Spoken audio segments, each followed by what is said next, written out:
Anyway, आज सारी ratios को डिटेल में करते हैं, एक्टिविटी या परफॉर्मेंस रेशियोज को। और एक एक रेशियो के सिलेक्टेड इलस्ट्रेशन से एक्सरसाइज के क्वेश्चन हम लोग आगे बढ़ते हैं। और आप अपना डॉक्यूमेंट खोल लीजिए।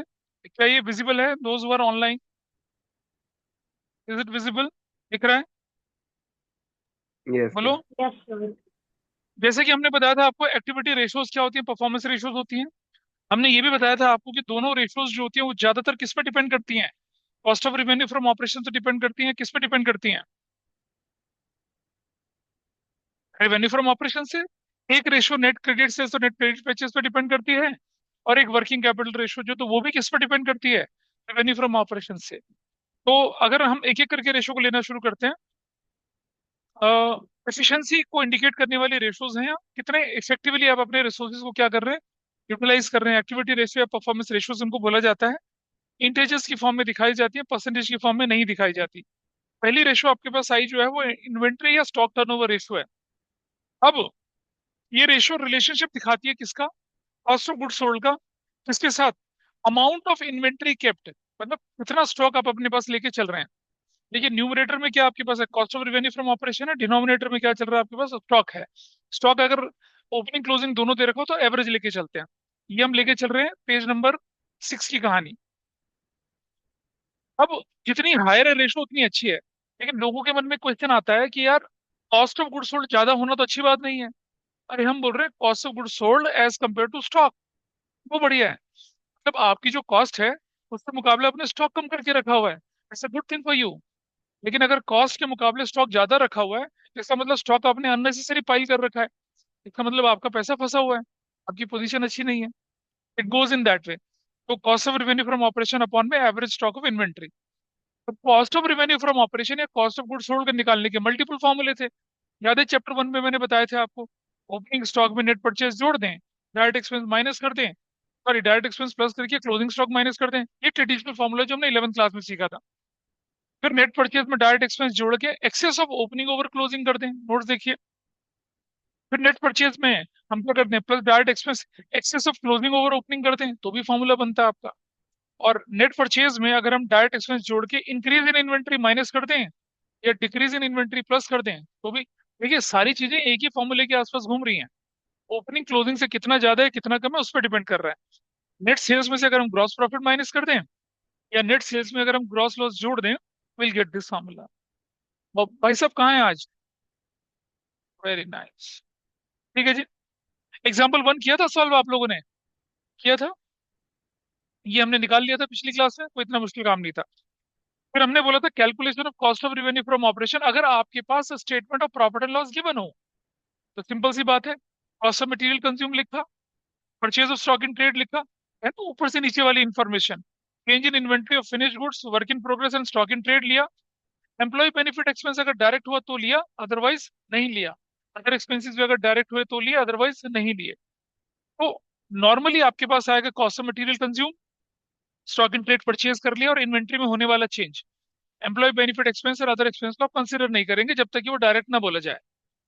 कोई भी नोट देके आप इसे डायरेक्ट इनडायरेक्ट ले सकते हैं, बट आई एडवाइज यू कि भाई आप इनडायरेक्ट मान के चलें उसको जब तक कि क्लियर नोट ना गिवन हो।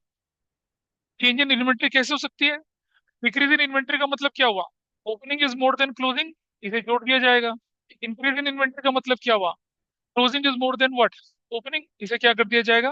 माइनस कर दिया जाएगा। और employee benefit expense direct indirect दोनों हो सकते हैं। डायरेक्ट होगा तो आपके फॉर्मूले का पार्ट बनेगा, इनडायरेक्ट होगा तो फॉर्मूले का पार्ट नहीं बनेगा। ठीक है जी।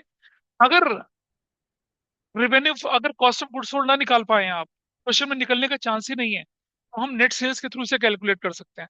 लेकिन तब इन्वेंट्री भी सेलिंग प्राइस पे ली जाएगी। तब इन्वेंट्री भी कौन सी प्राइस पे लेंगे हम लोग? सेलिंग प्राइस पे लेके चलेंगे, अदरवाइज नहीं। लेकिन ये दूसरा फॉर्मूला आपको इस्तेमाल नहीं करना पड़ेगा कभी भी। जनरली रिवेन्यू फ्रॉम ऑपरेशंस या कॉस्ट ऑफ गुड्स सोल्ड आपके पास होगी या ग्रॉस प्रॉफिट होगा तो आप कॉस्ट ऑफ गुड्स सोल्ड निकाल पाएंगे। फिर हमने बोला ट्रेड रिसीवेबल टर्नओवर रेशियो। ये हमें बताता है relationship between credit sales and average account receivables. ऐसा क्यों है भाई? क्रेडिट सेल्स से तो निकलते हैं डेटर, तो डेटर से बनता है बीआर। ये जानना चाहते हैं कि सेल्स के मुकाबले डेटर और बीआर कितना है। इससे पता चलता है कि आप कितना अच्छे तरीके से अपने कर्जा या डेटर या बीआर से रिकवर कर पाते हैं। जितनी रेशो अच्छी होगी उतना बढ़िया है। क्योंकि आपका पैसा क्विकली कैलकुलेट होगा। और अगर इसकी रेशो को कैलकुलेट करते समय प्रोविजन फॉर डाउटफुल डेट जो है उसे माइनस नहीं करते हैं, इस समय पे नहीं करते हैं। लेकिन कौन से वाले में करते हैं? सॉल्वेंसी में करते हैं। कौन सी वाली में? क्विक रेशो, करंट रेशो के टाइम पे करते हैं, यहाँ नहीं करते हैं। क्रेडिट रिसीवेबल या डेटेड टर्नओवर रेशो कैसे फॉर्मूला बनता है? Credit revenue from operations upon में क्या कर रहे हैं आप? एवरेज ट्रेड रिसीवेबल्स कर रहे हैं। और एवरेज ट्रेड रिसीवेबल ओपनिंग और क्लोजिंग को जोड़ के डिवाइडेड बाई 2 कर लेंगे, you will get your answer. ठीक है जी। थोड़ा और आगे चलते हैं। अगर क्रेडिट सेल्स की डिटेल ना गिवन हो, ओपनिंग क्लोजिंग रिसीवेबल ना गिवन हो, तब हम क्या करते हैं? रेवेन्यू फ्रॉम ऑपरेशंस अपॉन में सिर्फ ट्रेड रिसीवेबल से भी काम चला सकते हैं। लेकिन ये एग्जाम्पलरी सिचुएशन में होगा, एक्सेप्शनल सिचुएशन में होगा, हमेशा नहीं होगा। नॉर्मल फॉर्मूला वही होगी जो हम पहली बार में पढ़ के चल रहे हैं। अब एग्जाम्पल 2 और एग्जाम्पल 3 ये एक बार आपको करना है, किया था हमने पिछली क्लास में। इसे आप करेंगे एक बार, एग्जाम्पल 1 और एग्जाम्पल 2, सॉरी एग्जाम्पल 3 में केस 1 और केस 2 करना है।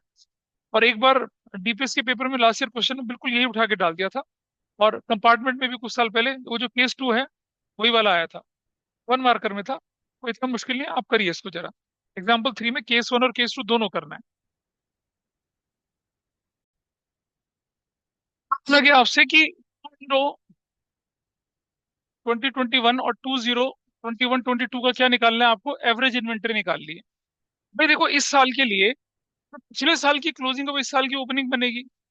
पिछले साल की क्लोजिंग कितनी थी? शायद 150 थी। इस साल की क्लोजिंग कितनी है? 260। और डिवाइडेड बाय 2 कितना बन जाएगा? 410 डिवाइडेड बाय 2 कितना बन जाएगा? 2,05,000। Is it okay? यहाँ हमें समझ में आ रहा है। इस तरफ चले जाएंगे तो क्लोजिंग कितनी है? 1,50,000। ओपनिंग हमारे पास है नहीं, लेकिन एक क्लू गिवन है। क्या बोला है? कि जो इस साल ये जो ट्रेड रिसीवेबल इस साल जो डेटर और बीआर जो थे वो पिछले साल के मुकाबले 10,000 ज्यादा थे। तो पिछले साल कितने थे? 140 थे। That's fine. तो कितना बन गया? 290 डिवाइडेड बाई 2 कर दिया तो क्या वैल्यू आ गई? 1,45,000 आ गई। इजी है, कोई परेशानी नहीं है। अच्छा, इसका ये तो केस ए था। केस बी पे चलें जरा। केस बी में जो पहला वाला पार्ट है 202-21, ये तो सेम रहेगा, लेकिन इस वाले पार्ट में देखिए क्या फर्क पड़ता है। अगेन हमारे पास इंफॉर्मेशन 150 ही गिवन है और 2 है। लेकिन अब क्वेश्चन में क्लू क्या गिवन है? Debtor and B R increase by, या trade receive debtor and B R increase by 10,000 each है। 10,000 ईच है मतलब 10 और 10 कितने बढ़े? 20 बढ़े। तो अगर ये 150 है तो ये कितना हो जाएगा? 130 हो जाएगा। तो वैल्यू कितनी हो जाएगी? 280 हो जाएगी। 280 हो जाएगी तो डिवाइड बाय कितना हो जाएगा? 1,40,000। That's your answer. ये फर्क था दोनों में। तो कभी इंफॉर्मेशन के बीच में हल्की सी मिसिंग फिगर आपको दे दे, इस तरह से दिक्कत आ सकती है। इसलिए example 1 exam is it clear everybody? Example 1 और 2 दोनों। आइए आगे देखते, ऑनलाइन में क्लियर है? नाव्या को, जय को और निशा को? Yes, थोड़ा sir. आगे Yes, चलते sir. हैं आप। ठीक है। अब आ रहा है आपके पास ये trade receivable trade payable turnover ratio. आपने देखा relationship between credit purchase and average account payable. ये जब ये बताने की कोशिश करती है कि कितनी फ्रीक्वेंटली, कितना स्पीड से आप अपने पेमेंट करते हैं क्रेडिटर या बिल्स पेबल की। Formula net credit purchase upon में एवरेज ट्रेड पेबल ही है। और एवरेज ट्रेड पेबल आपको मालूम है, opening creditor opening BR, closing creditor closing BR करके आप निकाल लेते हैं। अच्छा, अगर डिटेल क्रेडिट परचेज की ओपनिंग ट्रेडिंग ट्रेड पेबल ना दे रखा हो तो नेट परचेज से निकालकर सीधा सीधा का मैंने बोला ना, अगर ओपनिंग क्लोजिंग ना दे रखा हो तो सिर्फ क्या करता है? ट्रेड पेबल, यानी कि सिर्फ डेटर या सॉरी क्रेडिटर या बीपी को लेके आप क्या कर सकते हैं? काम बढ़ा सकते हैं आगे। अगर क्रेडिटर और बीपी है तो उनका टोटल कर लेना, उसको डिवाइडेड बाय 2 नहीं करना until unless they are opening और क्लोजिंग फिगर। ठीक है जी। आइए जरा एक और कंसेप्ट सीखते हैं आप। बॉक्स के अंदर आपको दिख रहा है debt collection period, debtor velocity. इस पर पिछले साल के सीयूटी पे क्वेश्चन बने थे, डेटर वेलोसिटी और क्रेडिटर वेलोसिटी पे। ये क्या चीज होती है इसका डिस्कशन पहले करेंगे, फिर एक और पॉइंट, और फिर ये जो एग्जांपल 4, 5, 6 इनको करेंगे। Will have a smooth writing then. Debt collection period या डेटर वेलोसिटी ये बताता है approximation of the average time that it takes to collect debtors. Debtor से पैसा कलेक्ट करने में ऑन एन एवरेज कितना टाइम लग जाएगा आपको, वो एग्जैक्टली बताता है ये डेट कलेक्शन पीरियड। ऐसे ही नीचे वाला provide approximation of the average time that it takes to make payments to the creditors. देखो ध्यान से जरा, ये जो पेमेंट पीरियड है ये या तो डेज में निकलेगा, या फिर वीक्स में निकलेगा, या फिर क्या निकलेगा आपका, मंथ में निकलेगा। हम तीनों को सीखेंगे, लेकिन जब हम शुरुआत करेंगे तो डेज के हिसाब से करेंगे। अगर कुछ ना बोले तो 365 डेज लेके चलेंगे। कई बार क्वेश्चन में बोल रखा होता है कि you have to consider day as 360 in a year, तो 360 लेके भी चल सकते हैं आप। तो चलिए देखिए, डेट कलेक्शन पीरियड डे में है। इसको मैं आपको, सुनो, मैं इसे फॉर्मूले को डिराइव करके दिखा रहा हूँ, लेकिन डिराइव करना आपके सिलेबस में ना तो सीयूटी का पार्ट है, ना ही सीबीएसई का पार्ट है। For better understanding I am deriving this formula for you. तो डेट कलेक्शन पीरियड डे में फॉर्मूला लिखा है, एवरेज ट्रेड रिसीवेबल, एवरेज मतलब ओपनिंग क्लोजिंग का एवरेज, और divided by average daily net credit sales. जितनी भी नेट क्रेडिट सेल्स हुई हो, उसको अगर 365 से डिवाइड कर देंगे तो डेली नेट क्रेडिट सेल्स आ जाएगी। वो इसकी बात कर रहे हैं। कैसे इसे डिराइव करते हैं वो देखिए आपके सामने, ध्यान से देखिएगा जरा।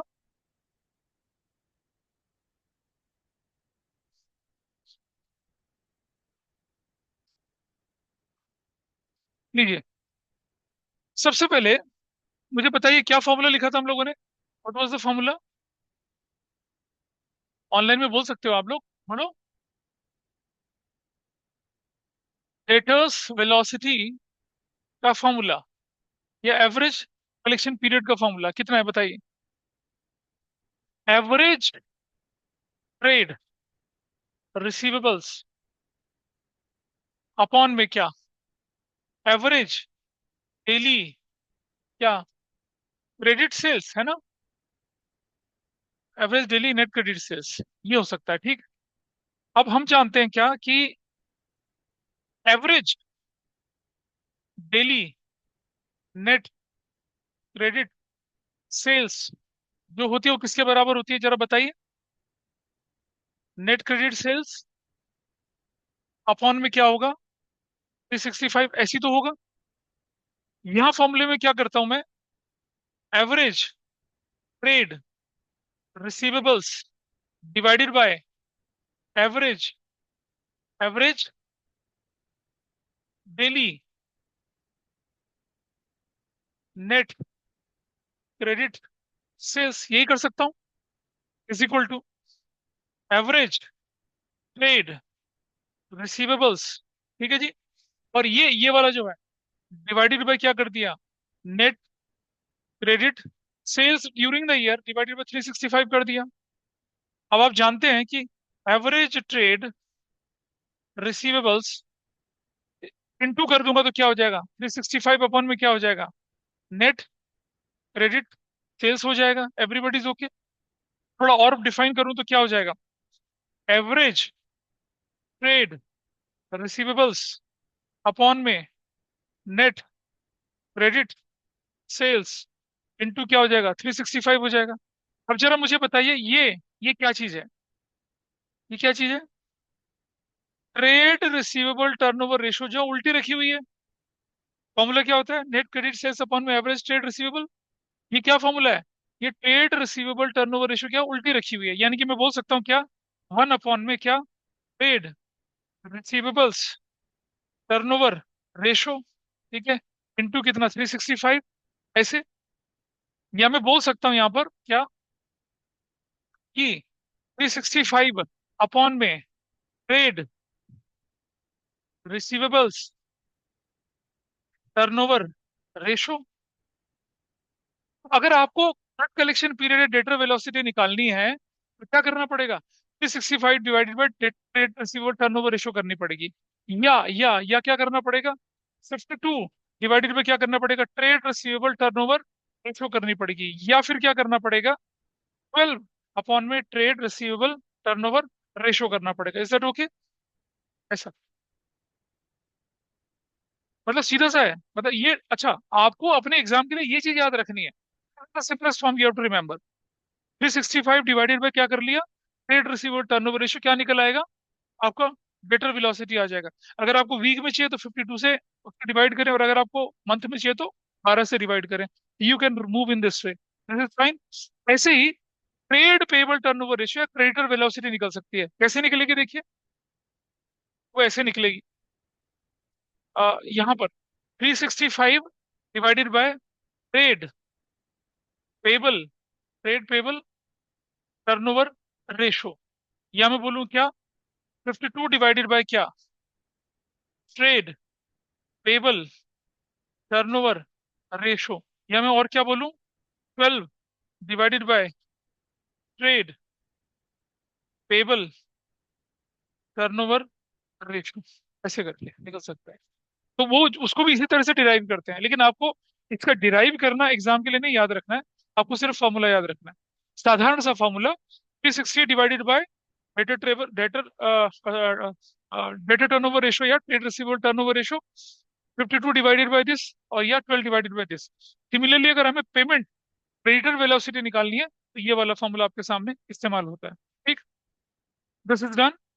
आपको अपने एग्जाम के लिए सिर्फ यही दो फॉर्मूले याद रखने हैं, जो कि बॉक्स में आपके सामने गिवन है।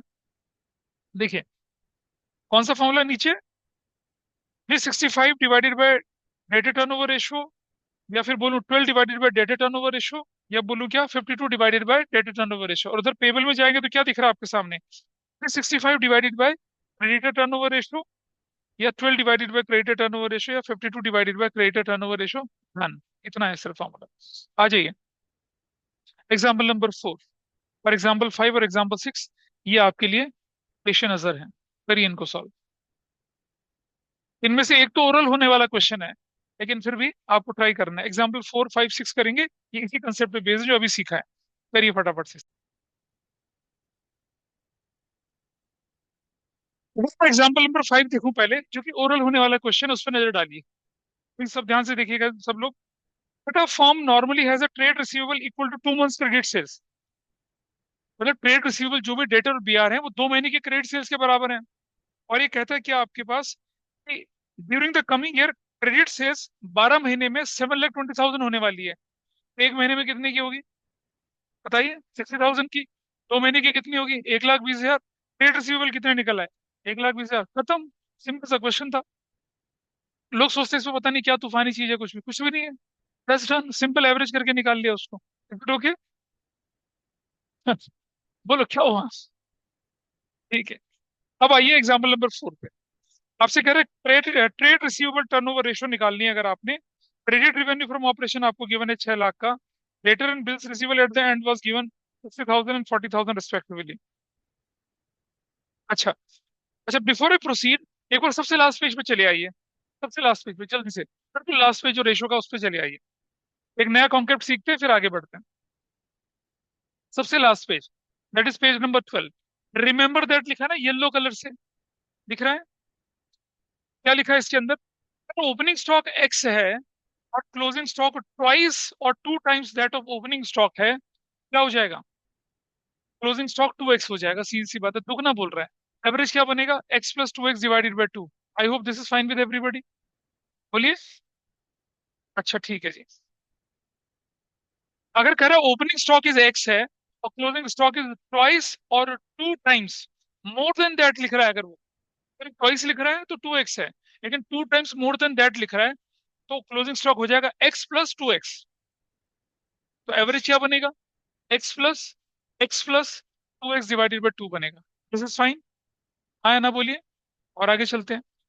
If opening stock is x और closing stock is 20,000 more than that of closing opening stock, तो क्लोजिंग स्टॉक बनेगा x + 20। एवरेज क्या बनेगा, x + 20 डिवाइडेड बाय 2। अगर ओपनिंग स्टॉक एक्स है और क्लोजिंग स्टॉक 1/4 है, तो क्लोजिंग स्टॉक x/4 हो जाएगा। और एवरेज क्या बनेगा, x + x/4 divided by 2, divided whole by 2 करेगा ये। ठीक है जी। अगर बोल रहा है कि ओपनिंग स्टॉक इज एक्स है और closing stock 2 times more than that of opening stock है, तो क्लोजिंग स्टॉक x + 2x बन जाएगा। मतलब ये ऊपर वाले इसकी तरह, इसकी तरह बन रहा है, ये सेकंड की तरह है, पक्का से न, ध्यान से देखो जरा, उसी तरह से बन रहा है या उससे अलग बन रहा है? वैसे ही है, x + 2x डिवाइडेड बाई 2, वही बन रहा है। ठीक है, ऊपर वाली चीज है। 20% का मतलब 20/100 होता है, 30 का मतलब 30/100, 33.33 का मतलब क्या होता है, 1/3। सिंपल सी बात है।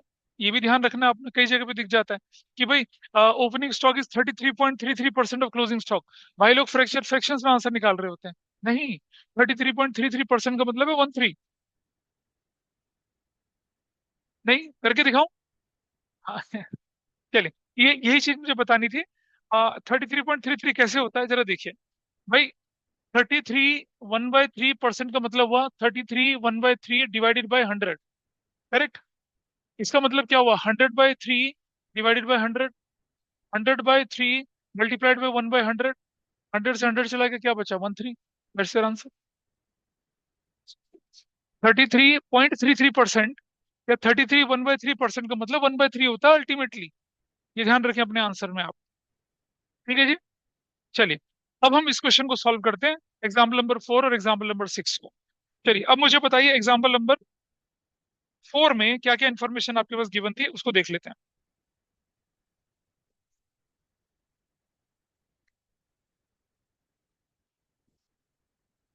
एग्जाम्पल 4 में आपसे बोला गया कि आपको बोला गया ट्रेड रिसीवेबल टर्नओवर रेशियो निकालनी है। ट्रेड रिसीवेबल टर्नओवर रेशियो नहीं, हाँ, और एवरेज कलेक्शन पीरियड निकालना है। तो ट्रेड रिसीवेबल टर्नओवर रेशियो का फॉर्मूला क्या होता है? Trade receivable turnover ratio is equal to क्या हो गया, credit revenue from operations upon में एवरेज ट्रेड रिसीवेबल्स। ये हो गया आपके पास ये इंफॉर्मेशन।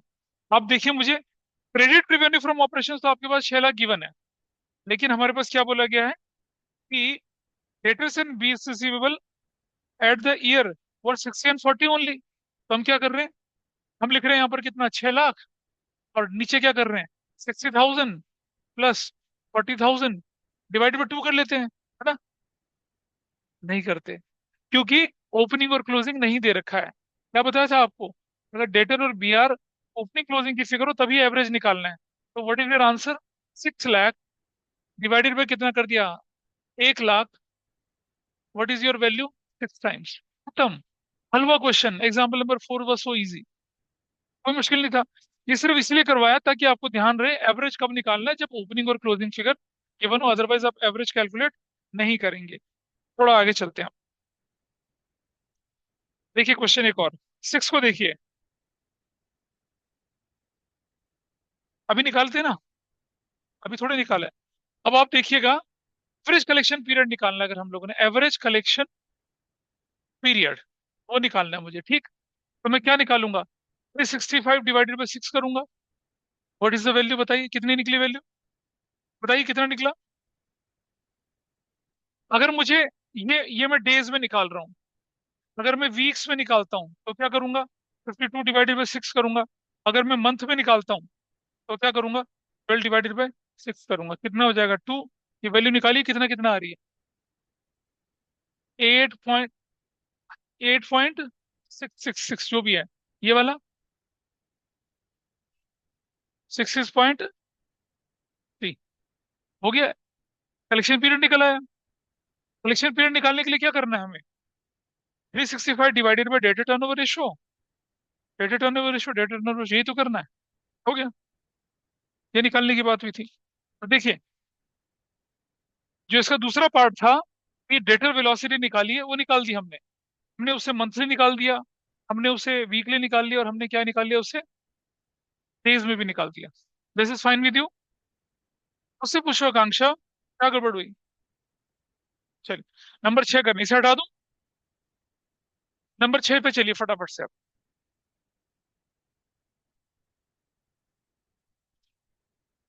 एग्जाम्पल 6 आपसे क्या कहता है, उस इंफॉर्मेशन को एक बार पढ़ लेते हैं, फिर आगे बढ़ते हैं। नॉर्मली कंपनी, अगर क्वेश्चन में लिखा है कि X has made credit sales of 4 lakh during the financial period, और इसका कलेक्शन पीरियड 36 डेज है, और 360 डेज हम लोग क्या मान के चल रहे हैं, साल में मान के चल रहे हैं। ट्रेड रिसीवेबल टर्नओवर रेशियो निकालने के लिए बोला, एवरेज ट्रेड रिसीवेबल निकालने के लिए बोला, trade receivable at the end, one trade receivable at the beginning is more than that of 60, beginning से 60,000 ज्यादा। वही रिलेशन जो हमने सीखा था वो वाली बात कर रहे हैं। तो चलिए, ट्रेड रिसीवेबल टर्नओवर रेशियो के लिए हमें क्या चाहिए होता है, फॉर्मूला चाहिए होता है, लेकिन उससे पहले जो हमारे पास है वो देख लीजिए। आप सब जानते हैं कि एवरेज कलेक्शन पीरियड भाई किसके बराबर होता है, average collection period, average collection period किसके बराबर है, 360 अपॉन में क्या, नहीं रुको यार, हाँ 360 अपॉन में क्या, ट्रेड रिसीवेबल टर्नओवर रेशो। ठीक है जी। बताइए। 360 और ट्रेड रिसीवेबल टर्नओवर रेशो कितना है, निकाल लिए। तो कलेक्शन पीरियड तो कितना गिवन है बताइए। ट्रेड रिसीवेबल टर्नओवर रेशो और बराबर कितना गिवन, 36 गिवन है। ऐसे क्रॉस मल्टीप्लीकेशन करिए तो क्या निकल कर आता है। Trade receivable turnover ratio is equal to कितना हो जाएगा, 360 डिवाइडेड बाय 36, क्या आ जाएगा, 6 आ जाएगा, 6 टाइम्स। हाँ 10। यू गॉट योर आंसर, पहला आंसर निकल गया आपके पास। दूसरी इंफॉर्मेशन क्या बोली आपके पास, यू गॉट फर्स्ट आंसर। और क्या निकालने के लिए बोला है। ठीक है जी। एवरेज, अब आइए देखें यहाँ पर, हम लिख रहे हैं यहाँ पर क्या, कि number 2, trade receivable turnover ratio किसके बराबर होती है, नेट क्रेडिट सेल्स, या मैं बोलूं क्या, credit revenue from operations upon में क्या, एवरेज ट्रेड रिसीवेबल्स, ये तो होता है। What is net credit sales given to you, कितना तेरे के क्वेश्चन में, 4 लाख की। और एवरेज ट्रेड रिसीवेबल्स हमें मालूम नहीं है, लेकिन हमारे पास रेशो कितनी है, 10/1 है, ऐसे तो है। क्रॉस मल्टीप्लीकेशन करिए क्या निकल आएगा, एवरेज ट्रेड रिसीवेबल्स को करूंगा कैसे, उधर से इधर करूंगा तो क्या हो जाएगा, 4 लाख डिवाइडेड बाई 10, तो क्या निकल आएगा, 40,000। That is second information you got. ये तो बोला क्वेश्चन में सेकंड निकालने के लिए, ठीक। तीसरी चीज निकालने के लिए मैं देखता हूँ अगर, अब हमें क्या बोला है, हमें निकालना है कि ओपनिंग और क्रेडिट, ओपनिंग और क्लोजिंग ट्रेड रिसीवेबल निकालना है। हमारे पास एक क्लू गिवन है, क्या क्लू गिवन है बताइए।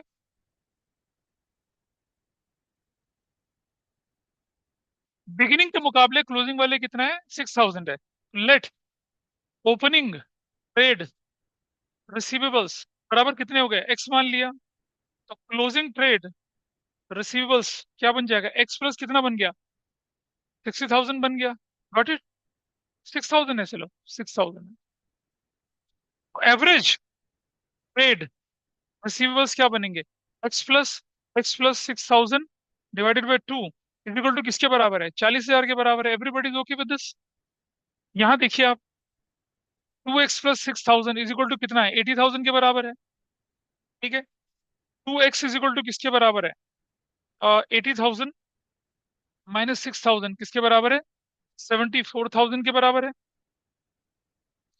x इज इक्वल टू किसके बराबर है, 74,000 डिवाइडेड बाई 2। हाँ, हाँ, 37,000 के बराबर है। निकल आया, क्या निकला है हमारे पास, x क्या है हमारे पास, ओपनिंग ट्रेड रिसीवेबल्स हैं। ठीक है, चलिए, तो क्लोजिंग ट्रेड रिसीवेबल्स किसके बराबर बनेगा, x यानी कि कितना, 37,000 प्लस 6,000, दैट विल बी 43,000। ये आपका आंसर है। तीसरा कंपोनेंट भी आपका निकल गया, ओपनिंग और क्लोजिंग ट्रेड रिसीवेबल भी निकल आए। जो इन्फॉर्मेशन क्वेश्चन में पूछी गई थी सारी की सारी, तो ये मैंने आपको क्या बताया कि ट्रेड रिसीवेबल टर्नओवर रेशियो की कैलकुलेशन में एवरेज कलेक्शन पीरियड कैसे यूज होता है, या डेटा वेलोसिटी को कैसे यूज किया जाता है। इसी तरह के क्वेश्चंस आपको दिख सकते हैं कहाँ पर, जब आप क्या करेंगे, पेमेंट पीरियड वाला। लेकिन मैंने बोला ना, हाँ, ये वाला, ये वाला opening trade receivable, closing trade receivable है, वैसा करके हमने किया उसको। ठीक, चलिए थोड़ा सा आगे चलते हैं,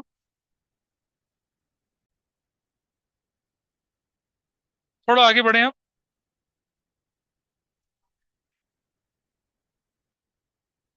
अगली रेशो आपके पास आई, वर्किंग कैपिटल टर्नओवर रेशो।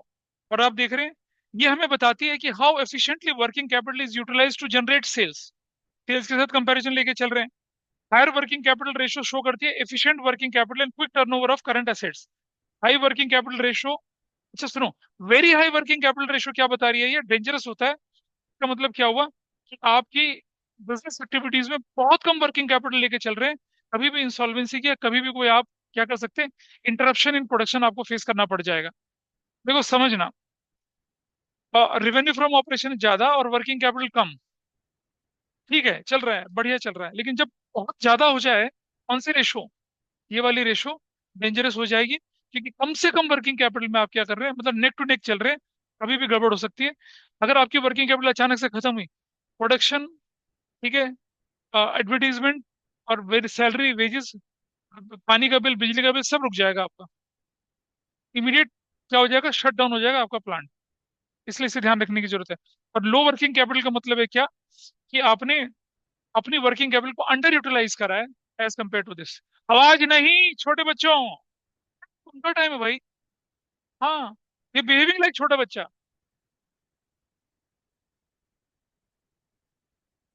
और रेवेन्यू फ्रॉम ऑपरेशन अपॉन में वर्किंग कैपिटल की तरह चलते हैं। ये टोटल कैपिटल टर्नओवर रेशियो जिन्हें काटा हुआ है, ये काटा हुआ, ये सीनियर क्लासेस में काम आता है, ये आपके लिए यहाँ नहीं है। ठीक है, ये सीनियर क्लास, ये सीयूटी के लिए भी यूजफुल नहीं है।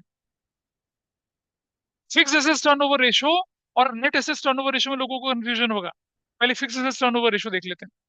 ये रेशियो करती है सेल्स टू फिक्स एसेट्स। और फिक्स एसेट्स में भी किसकी बात कर रहे हैं हम लोग, नेट फिक्स एसेट्स की बात कर रहे हैं।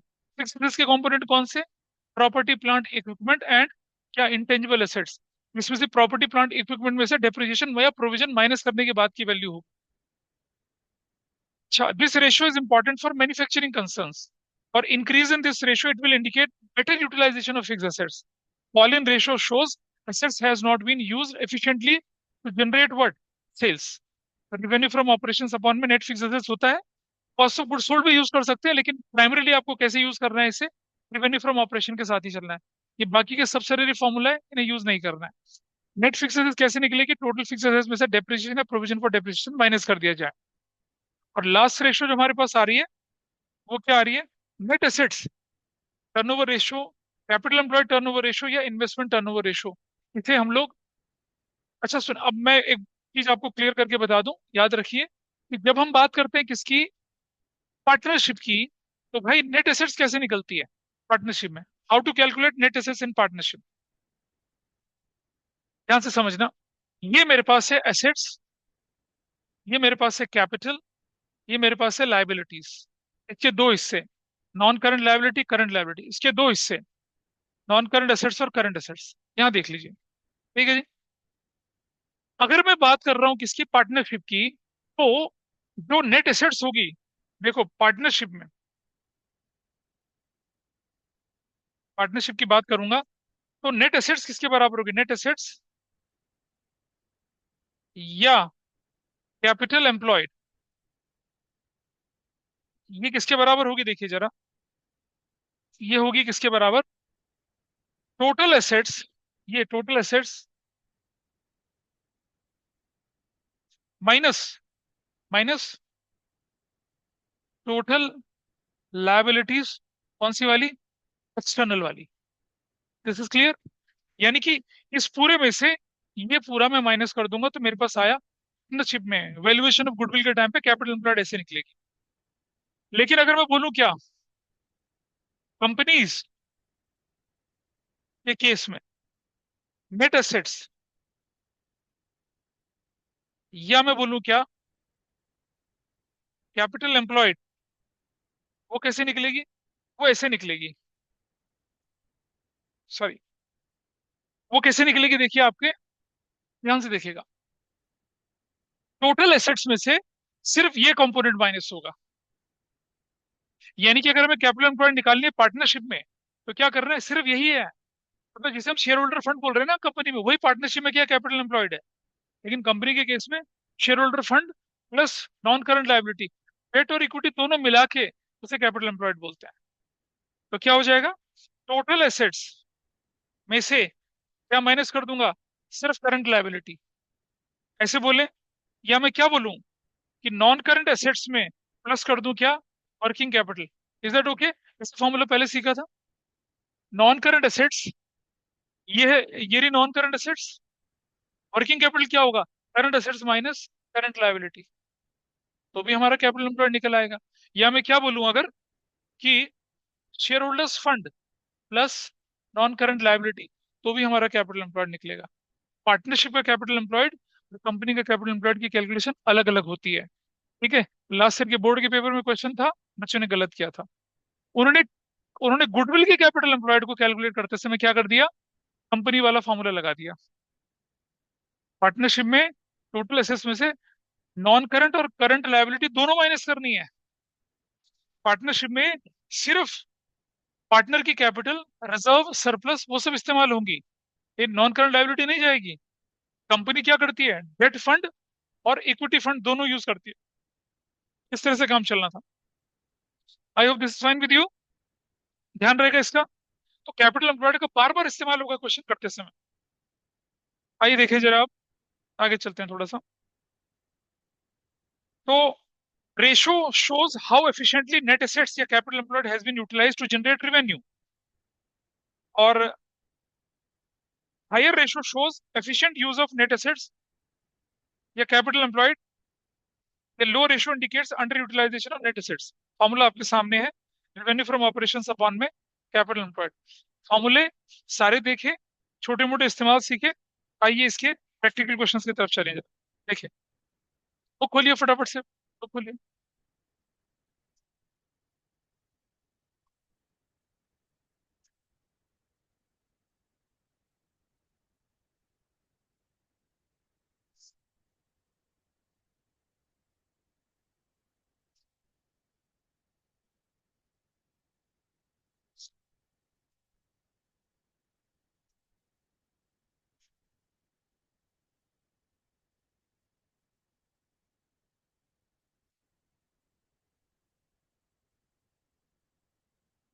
इलस्ट्रेशन नंबर आप निकाल लीजिए 75। इलस्ट्रेशन 75 करिए फटाफट से जरा।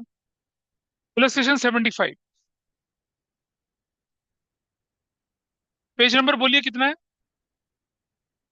ये आपको करना है, निकालिए फटाफट इलस्ट्रेशन, इस वाली को करिए। तो भाई, इंफॉर्मेशन गिवन है, बताइए। इलस्ट्रेशन 75, पेज नंबर कितना बोले। 3.47, हाँ बोलो क्या लिखा हुआ है। निकालना क्या है,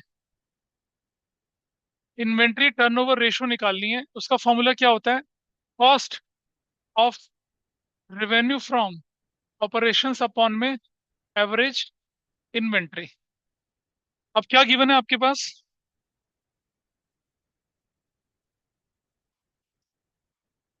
मतलब आपको, I don't have a book right now. हमारे पास सेल्स गिवन है, नेट सेल्स गिवन है, नेट सेल्स, जो कि कितनी देर की आपके पास, 3,20,000 है। और साथ साथ क्या दे रखा है, जीपी जो दे रखा है 25% ऑन सेल्स है। तो भाई जीपी कितना हो गया, 320 का 25 अपॉन में सेल्स, कितना हो गया, 80,000 हो गया। Is it okay. तो कॉस्ट निकली कितनी, कॉस्ट हम क्या, अच्छा हम सब जानते हैं कि जीपी किसके बराबर होता है, नेट सेल्स माइनस कॉस्ट के बराबर होता है। जीपी अगर 80,000 है, नेट सेल्स हमारे पास 320 है, तो कॉस्ट निकल सकती है ना हमारी, इधर करा इधर करा, तो क्या हो गया, कॉस्ट इज इक्वल टू कितना हो गया, 320, 320 माइनस क्या कर दिया, 80,000। What is the value, 2,40,000 is your value. क्या निकल आया, कॉस्ट निकल आया, cost of revenue from operations. और हमारे पास क्या बोला हुआ है, ओपनिंग इन्वेंट्री और परचेज गिवन है, कोई बात नहीं। हम जानते हैं क्या, कि कॉस्ट ऑफ गुड्स सोल्ड किसके बराबर होता है, opening inventory plus net purchases plus direct expenses minus closing inventory, यही तो होता है। और कॉस्ट ऑफ गुड्स सोल्ड हमारा कितना निकला, 240 निकला। ओपनिंग इन्वेंट्री हमारे पास क्वेश्चन में दे रखी है कितने की, 29,000 की। नेट परचेजेस हमारे पास क्वेश्चन में कितने की दे रखी है, 242 की। डायरेक्ट एक्सपेंस हमारे पास जीरो है। क्लोजिंग इन्वेंट्री हमें क्या करना है, निकालना है। इनका टोटल कर लीजिए कितना आता है, 29 और 242 कितना बनता है, 270। 270 कितना,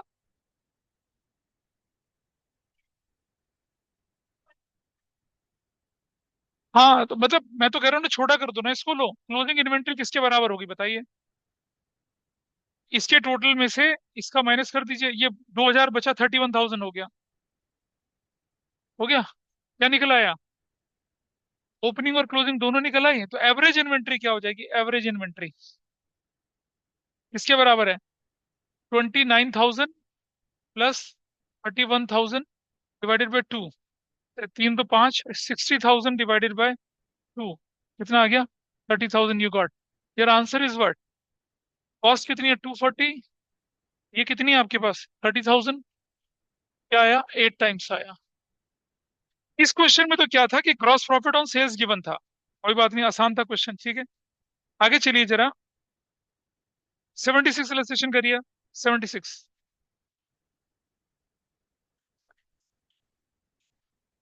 अभी टाइम 5:50 हो रहा है, क्यों कुछ काम है क्या?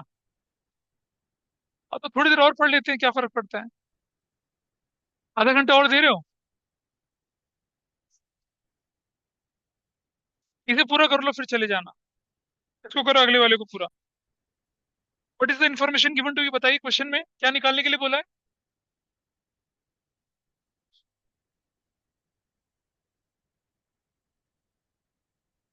हाँ जी बताइए क्या था फॉर्मूला, इन्वेंट्री टर्नओवर रेशो का दोबारा से, cost of revenue from operation upon में एवरेज इन्वेंट्री। अब क्या इन्फॉर्मेशन गिवन है दिखाइए जरा। इट सेज कि opening inventory closing inventory given है, तो हम एवरेज इन्वेंट्री निकाल सकते हैं। Opening 29,000, 31,000 divided by two, 60,000 divided by two, 30,000। This is then revenue from operations given है, रेवेन्यू फ्रॉम ऑपरेशंस गिवन है कितने का, 3 लाख का। और जीपी कितना है, 25% ऑन कॉस्ट है। अब हम तो फंस गए, हमारे पास तो सेल्स गिवन है, शॉर्टकट से भी कर सकते हैं, बड़े वाले से शॉर्टकट, पहले बड़े वाले तरीके से, लेट कॉस्ट बराबर है एक्स, तो जीपी कितना हो गया, एक्स का 25/100 बराबर हो गया x/4। और अब सब जानते हैं जीपी बराबर क्या होता है, revenue from operations minus cost. GP is x/4, GP is x/4, revenue from operation is 3 lakh, और कॉस्ट कितनी है एक्स, इधर कर लेंगे, x minus x plus x/4 is equal to 3 lakh, 5/4, x is equal to कितना 3 लाख, और एक्स इज इक्वल टू कितना हो जाएगा 3 लाख इंटू 4/5 है, 2,40,000 इज योर आंसर। तो अब हम क्या कर सकते हैं, we can place it here. Cost कितनी आई आपके पास 240, और 30,000 हमारे पास ये है, तो क्या हो गया 8 टाइम्स हो गया। दूसरा तरीका, हम जानते हैं क्या कि GP is what, 25% on cost, तो क्या हो जाएगा 25 अपॉन में 100 + 25 ऑन सेल्स हो जाएगा, हो जाएगा, ज्यादा शॉर्टकट सिखाया था। तो क्या हो जाएगा 1/5, 25 अपॉन में 125, और 1/5 ऑन सेल्स 3 लाख। तो जीपी कितना निकल आया, 6, 1/5 ऑफ 3 लाख, तो निकला है 60,000। जीपी अगर 60,000 है तो आप जानते हैं जीपी बराबर क्या है, revenue from operations minus cost. GP आपके पास 60,000 है, रेवेन्यू फ्रॉम ऑपरेशन अगर 3 लाख है, तो कॉस्ट क्या हो जाएगी देखिए, कॉस्ट इज इक्वल टू 240, ऐसे भी ले सकते हैं। मतलब ये तो ओरल हो जाएगा क्वेश्चन, आपको यहाँ लंबा करना पड़ा, ऐसे भी कर सकते हैं, ठीक है। तो जैसे बाकी के रेशियोज में कल वाली क्लास में लेके चलूंगा प्रैक्टिकल क्वेश्चन अभी और, लेकिन पहले हम जब कल की क्लास करेंगे तो सबसे पहले करेंगे हम लोग प्रॉफिटेबिलिटी रेशियोज को wind up, and then will move reverse order में। रिवर्स ऑर्डर में जो मिसलिनियस आपकी बुक के क्वेश्चंस है ना, उनको लेके चलेंगे, तो उससे सारी चीजें कवर होती हैं। और कल की क्लास में हम लोग लेके चलेंगे इंक्रीज डिक्रीज वाला पार्ट भी, ताकि ये रेशो परफेक्टली खत्म हो। सो बी रेडी फॉर कम से कम 2, 2.5 या 3 घंटे की क्लास के लिए तैयार होके आना, तो जब तक ये खत्म नहीं होगा जाएंगे नहीं फिर। 6:30 से 8:30 या 9 भी हो सकता है, 9:30 भी हो सकता है, ध्यान रखना इसका।